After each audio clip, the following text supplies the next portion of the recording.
داستان معمایی تیک تاک فراموشی. ساعت دیواری عظیم و جثه در تالار اصلی کتابخانه عمومی شهر یادگاری با شکوهی از معماری اوایل قرن 20 بود. این ساعت با بدنه ای از برنز تیره و صفحه شیشه‌ای ضخیم تزیین شده بود. از سال 1985 میلادی به دلیل یک نقص فنی مرموز کاملا خاموش شد. سکوت ساعت جوری بود که انگار خود تاریخ رو در خودش حبس کرده بود. اما سکوت در نیمه شب 27 ماه می با صدای غیرمنتظره‌ای در هم شکست.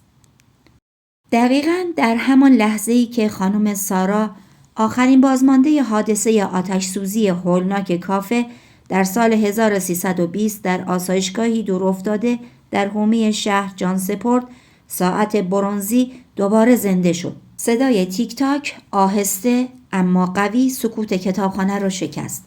کارگاه واتسون اون شب تا دیر وقت تو کتابخانه مشغول بررسی پرونده‌های آرشیوی بود.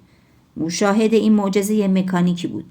او با حیرت به سمت ساعت رفت. عقربه‌ها که سالها بی حرکت مانده بودند با سرعتی غیرعادی شروع به چرخش کرد. درست در همان لحظه تلفن همراه کارآگاه که روی میز بود لرزید. یک پیامک از مرکز فوریت‌های پلیس مرگ مشکوک خانم سارا رو گزارش کرده بود. این همزمانی برای واتسون یک تصادف نبود. آغاز یک معمای پیچیده بود. مشکل اول این بود که مرگ بانو سارا، زنی سال خورده که در انزوا و تنهایی زندگی میکرد، به خودی خود خبری مهم بود. مشکل بزرگتر این بود که هیچ کس، حتی پلیس، تا اون لحظه نمیدونست که بانو سارا واقعا زنده است و در اون آسایشگاه متروکه به سر میبره. اگه او زنده بود و کسی از حضورش مطلع نبود، پس چه کسی اعلام کرد که مرده؟ چطور مرگ او تونسته بود 1 ساعت از کار افتاده رو پس از تقریباً 4 دهه به حرکت واداره؟ کارآگاه واتسون، مردی میان سال با چشمانی خسته اما باهوش، بر روی صندلی مطالعه‌اش تکیه داده بود. پرونده جلوش باز بود که مربوط به کافه، همون حادثه آتش سوزی بزرگی که منجر به کشته شدن چندین نفر شد. تنها یک شاهد عینی باقی مانده بود: بانو سارا. طبق سوابق، سارا پس از حادثه به شدت آسیب روحی دیده بود و گفته میشد در یک آسایشگاه متروکه در حومه شهر در انزوای خودخواسته یا تحمیلی زندگی میکرد، هیچ تماسی با دنیای بیرون نداشت. واتسون به آسایشگاه رفت. آسایشگاه ساختمانی فرسوده با دیوارهای ترک خورده و پنجره‌های کدر بود که نماد فراموشی بود. پزشک قانونی با چهره جدی روبروی واتسون ایستاد و گفت: کارآگاه، مرگ طبیعی بوده، ایست قلبی. سارا روی تخت چوبی قدیمی خوابیده بود و هیچ نشانی از مقاومت و درگیری یا خشونت فیزیکی دیده نمیشد. تخت مرتب بود و پتویی روی او کشیده شده بود، اما تو دست راستش یه تیکه کاغذ کوچیک کهنه به شکل عجیبی محکم فشرده شده بود، به گونه‌ای که ناخن‌هاش در اون فرو رفته بود.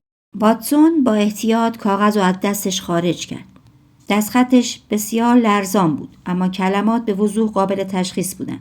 نوشته بود: او هرگز نمرده بود، فقط منتظر بود تا من فراموش کنم. این جمله کلید معمای مرگ نبود، بلکه دریچه‌ای بود به سوی رازی قدیمی‌تر. سارا در اینجا به چه کسی اشاره میکنه و چرا باید برای مرگ خودش سندی درباره یک شخص دیگه باقی بذاره؟ واتسون به محل کارش رفت و سوابق کافه رو بررسی کرد. سارا تنها کسی بود که در زمان حادثه برای خرید چای و قهوه به بیرون از ساختمون رفته بود و پس از بازگشت با صحنه آتش سوزی مواجه شده بود. پس جمله او هرگز نمرده بود به چه معناست؟ اگه سارا تنها بازمانده بود، پس او که بود که هرگز نمرده بود؟ واتسون مجدد به پرونده اصلی برگشت و زمان دقیق وقوع آتش سوزی رو بررسی کرد. او متوجه یک همزمانی دقیق شد. گزارش‌های آتش‌نشانی قدیمی با تاکید بر منبع انفجار و شعله اولیه نشان می‌دادند که حریق اصلی از آشپزخانه کافه شروع شده.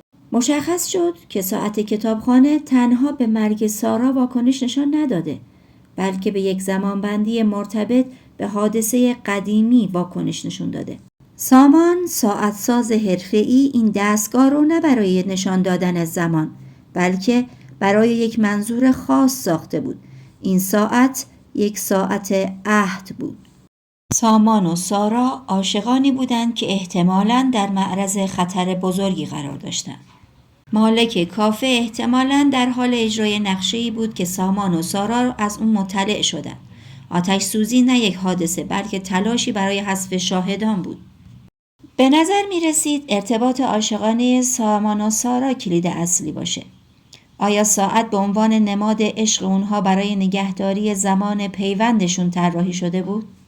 این ساعت یک سنجشگر وفاداری بود بین سامان و سارا.